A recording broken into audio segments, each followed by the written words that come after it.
Now your forecast first, sponsored by City Mattress. Cloud skies overnight tonight. Temperatures dropping into the lower 50s. We have 60s, 70s, even 80s in the extended forecast. That coming up in a couple of minutes. Up next, a match made in heaven. We're not talking about the Bills versus the Patriots. We take a look at a special halftime show at New Era Field. And a toddler found wandering alone on a city street this morning. Reaction from neighbors next. From the team you can trust, this is News 8 at 6. Good evening, everyone, and thank you for watching News 8 Web Edition. A toddler was found on a city street alone early this morning. Temperatures were in the 50s overnight, and police say that little boy was not wearing clothes. Atia Collins is following the police investigation. It was here that a taxi driver found that 2-year-old boy. Police say the child was alone in the roadway wearing only a diaper. According to police, around 3:30 a.m., officers were flagged down by the taxi driver. The child was transported to Strong Hospital. Officers found the house nearby where the child was missing from. He was reunited with his family. Neighbors in the area were surprised to hear the boy was found at such a late time. And a 2-year-old out here this time of morning, what would you think about? What's on your mind? I mean, really, it don't even make sense. That was a good thing by him finding the child and turning the child in. The name of that taxi driver and the company he works for is not being released. Meanwhile, the child is back home with his family. No word on how the child got outside. In Rochester, News 8, Atia Collins. Atia, thank you. And the investigation is still open. There is no word yet whether the family will face charges. Rochester police are also investigating a shooting that left one man dead overnight. They responded to Orchard Street after reports of shots being fired there, and they found 31-year-old Dwayne Quamina laying in the street with at least one gunshot wound. Police say paramedics tried to save him, but he did die at the scene, and anyone with information is asked to kill 911. Rochester Mayor Lovely Warren and City Council President Loretta Scott have submitted an emergency action to establish a fiscal oversight of the Rochester City School District. They have scheduled a meeting about all of this tomorrow. The school district revealed that it's $30 million short in the current budget due to overspending. The shocking shortfall has triggered several calls for state and even federal investigations. If the local legislation is passed, it would appoint an authority to oversee the school district's budget. Again, a special meeting will be held in City Council chambers tomorrow at 2 p.m., and Council is expected to vote on the measure at that time. In our Bills report tonight, the Bills mark their first loss of the season, failing to their historically bitter rivals, the New England Patriots. Thad Brown reports live now from New Era Field. Thad? Maureen, the Bills turned it over 4 times today. They had a punt blocked and returned for a touchdown, and yet they were 40 yards away from winning this game against what most people think is the best team in the league. That's the good news. Now look, the mistakes can happen, but there was still a lot of positives for the Bills to take from the 16-10 defeat. Well, we had opportunities. We had opportunities. I thought our defense played outstanding. They block a punt. We turn the ball over. Chance to win the game multiple times there, and I just know where we're headed as an organization, and I'm confident in that. And we've got to continue to grow, continue to learn from these type of opportunities and these type of challenges, and give them credit. They won the game, right? That's where we start. Couple of controversies in this game. Number one, pregame, Sean McDermott was seen shooing off a couple of Patriots staffers who were watching the end of team warm-ups. Now look, both teams warm up before every single game. What's unusual here in Buffalo is that the Bills were warming up by the one tunnel that goes to the locker room, so the Patriots had to walk by that end. They had to see at least something of what was going on in the Bills warm-ups, but Sean McDermott was very unhappy about it. The video you can see on my Twitter feed, ThadBrown7, McDermott did not address that post-game. Controversy number 2, the helmet-to-helmet hit on Josh Allen in the third quarter of this game. That was addressed by the Bills. Both Jordan Poyer and Micah Hyde felt that if one of the Bills had laid that hit on Tom Brady, they would have been ejected from the game. The Patriots defender was not, and because the Bills had a penalty on the same play, the Patriots did not even end up losing any yardage because of the hit. We'll have a whole lot more at 7:45 on RochesterFirst.com. Prescott Rossi will join me for Bill's game day recap. Tune in for that. Live at New Era Field, I'm Thad Brown. Maureen, back to you. All right, thank you, Thad. The Buffalo Bills hosted a halftime wedding. Mackenzie Park and Jordan Bingley of Rochester are the first couple ever to get married on the field during halftime of an NFL game.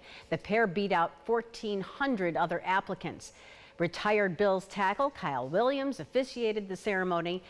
Halftime is normally 12 minutes long, but the NFL allowed 14 minutes for the setup, execution, and takedown before the second half kicked off. Not only are the happy couple huge Bills fans, but New Era Field also holds a special place in their hearts. Their first date was here during a Chargers-Bills game in 2008. Longtime Bill and fan favorite Kyle Williams officiated the wedding. And the wedding just happened to fall on Bills Legends Day, when many of the team's most famous alum were in attendance. In national news, the FDA is warning pet owners to stay away from Performance dog brand frozen raw pet food. The agency is specifically warning tonight about food produced on or after July 22nd of this year. It says samples tested positive for Salmonella and Listeria and represent a serious threat to people and their pets. Researchers at the Montefiore Medical Center in New York City believe a certain cannabis extract could help treat some autism symptoms. There's been some success using the extract to treat epilepsy. Researchers are currently conducting clinical trials on 100 young patients. Study results could be finalized in September of 2021. Online retail giant Amazon is hosting a job fair here in Rochester. The event will be in October. Amazon says it's trying to fill dozens of positions at the Amazon delivery station in Henrietta. The Recruiting on the Road job fair and hiring event will be Thursday, October 3rd from 1 to 3 p.m. at the Anan Baptist Church on Genesee Street in Rochester.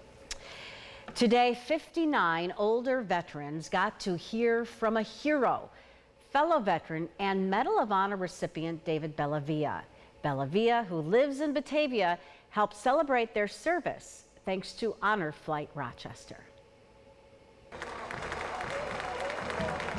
It is by now a special routine at the Rochester Airport. 6 times a year, hundreds turn out to welcome home the veterans who fly on Honor Flight. At this ceremony, they were also greeted by Medal of Honor recipient David Bellavia. The look on the faces, the awe of being loved and appreciated, is some of the most special moments these men are going to have in their lives. It really is special. The Honor Flight Hub in Rochester is one of the strongest in the country. Bellavia says the community goes above and beyond to give back every time they come together to thank those who serve. I look into the future every time I see one of these guys. You know, they're where I was 50 years ago, 70 years ago, and I look at the future, and what it is about what you're giving back to the community. Bellavia is from Batavia. In a White House ceremony this summer, he became the first living soldier of the Iraq War to receive the Medal of Honor for his heroism in the Battle of Fallujah in 2004. Some want him to run for elected office. He says he's focused on his work with the U.S. Army and to advocate and celebrate fellow veterans. I'm really just focused on doing what I'm doing right now for the Army and for veterans, and Honor Flight gives me the opportunity to do all of that. It's pretty special. Bellavia encourages everyone to volunteer for Honor Flight, which takes veterans to Washington, D.C. to visit the memorials in their honor. By the way, this trip included veterans of World War II, the Korea War, and the Vietnam War as well. It is a disease that touches so many families. Alzheimer's. More than 5 million people suffer from it in the U.S. and hundreds of thousands in New York State. That's why News 8 is putting you first with Alzheimer's Answers. We'll have a team of experts here to take your calls tomorrow. That's Monday from 5 to 6:30 p.m. right here on News 8. It is time now to check in with James Gilbert, standing by with the weather forecast. Hello, James. Hey, Maureen, on this Sunday evening as we get ready for the work week, a little bit of an intimidating warm front heading in our direction. At least it looks intimidating. Luckily, it's falling apart. Not going to bring much rain at all over the next 24 hours, maybe just a brush of a sprinkle or two over the next few hours, but really that's about it. Just a 20% chance of rain there. Temperatures drop down into the 50s, cloudy skies. That's where we will start our Monday morning. Bus stop forecast in the lower to mid 50s. Then we will warm up to around 70 by the return home. But I do expect the afternoon high to get into the lower to mid 70s. A warming trend for the first 2 days of the work week. A cloudy Monday for you, just an isolated drop or two. A steamy Tuesday. Near record afternoon highs. I expect temperatures to climb into the 80s to start off October. Going to be weird is what it's going to be. And then a stretch of some rain showers. Looks like Tuesday, Wednesday, Thursday we'll have a front boundary kind of set up right overhead. It's going to bring the chance for rain showers. Watch as we start off tomorrow in the 40s, rise the lower to mid 70s by the afternoon. You see the clouds in place. You see the rain showers trying to fight into the area into Monday night and Tuesday. But really Tuesday, that's when we're going to see the chance for some off and on rain showers, especially not only for the morning, but the afternoon as well. Temperatures, though, that's going to be the story. Look at the numbers skyrocket into the 70s and lower to mid 80s. This is bizarre, not normal for this time of year to see this type of warmth to kick off the month of October. News 8 8-day forecast. So there it is. Sticks out like a sore thumb. Mid 80s for your Tuesday. Back to reality at least a little bit Wednesday. Still going to have the chance for rain showers. Note the percentage remains at about 60-70%. Tuesday, Wednesday, even into Thursday, the frontal boundary finally drops southward as we get into the end of the work week. That's going to drop temperatures as well. Overnight lows drop well into the low 40s, afternoon highs in the 50s as we get even into next weekend. Both Saturday and Sunday could be on the cooler side as well. So yes, we will finally start to feel like fall as we get into the end of the work week. It's going to take a while to get there. We'll have to deal with that warmth as we get into tomorrow and Tuesday with the rain showers, but we'll eventually get there by the end of the work week. I think I speak for many people when I say we can deal with the warmth. Yeah, we'll be able to deal with it. It's just going to be a little bizarre, I keep saying. It really is. It's been a warm autumn, so. Yeah, thanks, sure. James. Thank you for watching News 8 Web Edition. We will be on tonight on News 8 at 11:30 because of football. We're going on late, and we will follow primetime programming tonight. So we hope you join us. Lots of news going on today. We'll see you on the late news tonight. Follow News 8 wherever you are on RochesterFirst.com, Facebook, Twitter, and our apps for both news and weather.